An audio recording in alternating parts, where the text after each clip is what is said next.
Flames and gunfire on the streets of Moscow.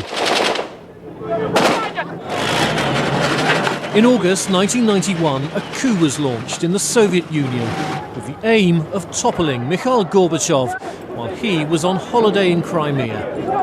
The coup unravelled, and after 3 days under house arrest, Gorbachev returned to Moscow. Это серьезные люди, и умные люди, имейте в виду. И уж если они пошли, то не по недопониманию, а наоборот. Они пошли, потому что их история заканчивалась. Они с этим не согласны были. Although the coup failed, Communist Party control was mortally weakened, and the Soviet Union itself quickly began to fall apart. It led to the conclusion of a political career that changed the world, ushering in the collapse of the Soviet bloc and the end of the Cold War. Pictured here with his maternal grandparents, Mikhail Gorbachev was born in Privalnaya in southern Russia in 1931. As a student, he joined the Communist Party, rising through its ranks in the 1960s and 70s. By the 1980s, he was the youngest member of the Politburo, the highest decision-making body in the country.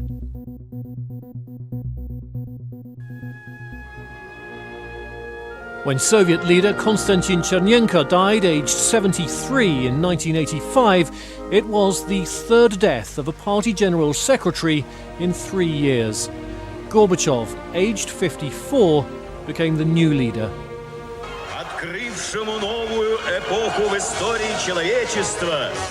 After years of stagnation, Gorbachev offered a fresh new style. He was shown talking to ordinary people and was often accompanied by his glamorous wife Raisa at public engagements. His New Year's address in 1986 also heralded a new approach to global politics. Сейчас в гонке вооружений каждый новый шаг увеличивает опасность и риск для той и другой стороны, для всего человечества. At this time, Soviet forces were fighting a drawn-out, bloody war in Afghanistan. Gorbachev quickly announced a reduction in troop numbers there. At home, he announced his landmark policies of glasnost and perestroika, openness and restructuring, aiming to relax censorship and reform his country's ailing, centrally planned economy. By October 1986, nuclear disarmament talks with the United States led to a historic summit with US President Ronald Reagan in Reykjavik, Iceland.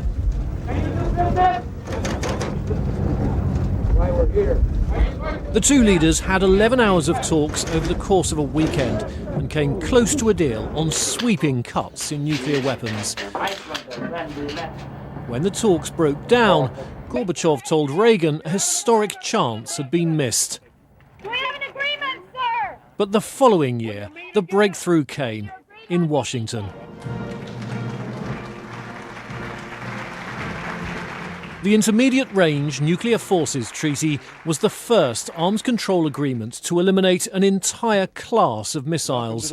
It provided for mutual on-site inspections to ensure compliance and was marked by an entirely new tone in relations between Moscow and Washington.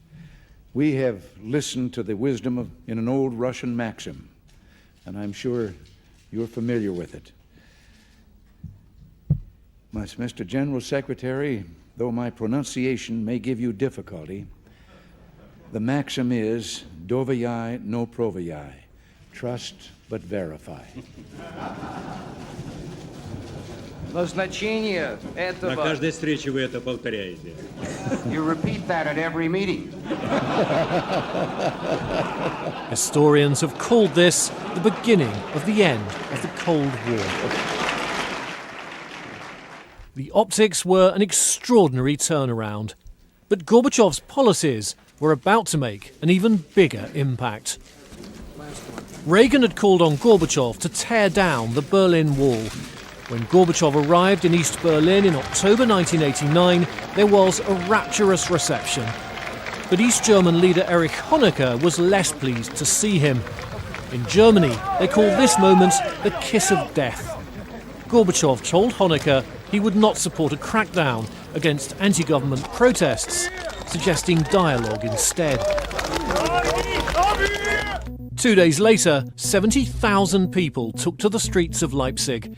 Within a week, Honecker resigned, and within a month, the Berlin Wall came down.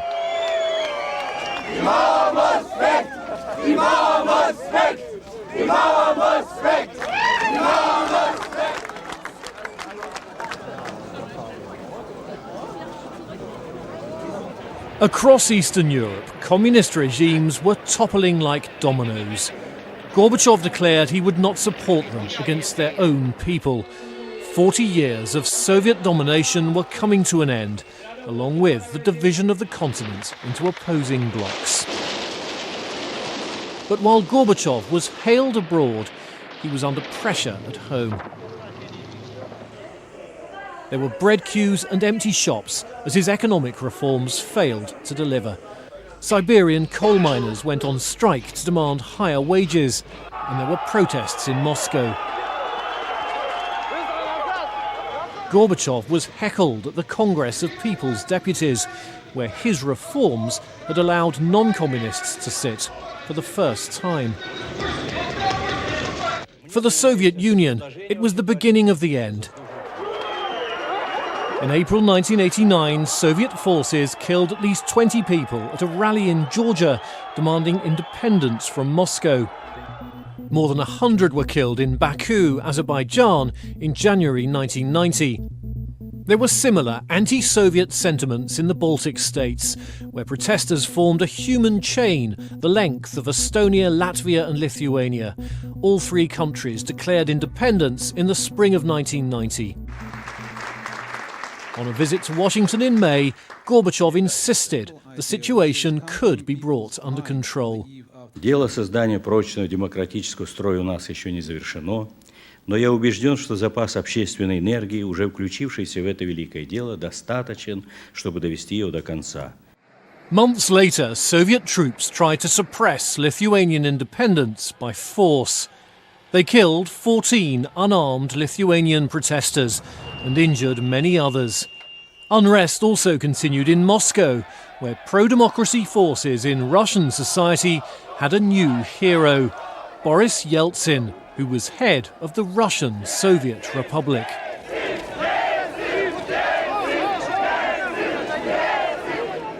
The crisis reached its climax in August 1991, when 8 senior communist hardliners launched a military coup and declared a state of emergency. Resistance formed around the White House, the seat of the Russian parliament, led by Boris Yeltsin. Gorbachev would later praise Yeltsin's role.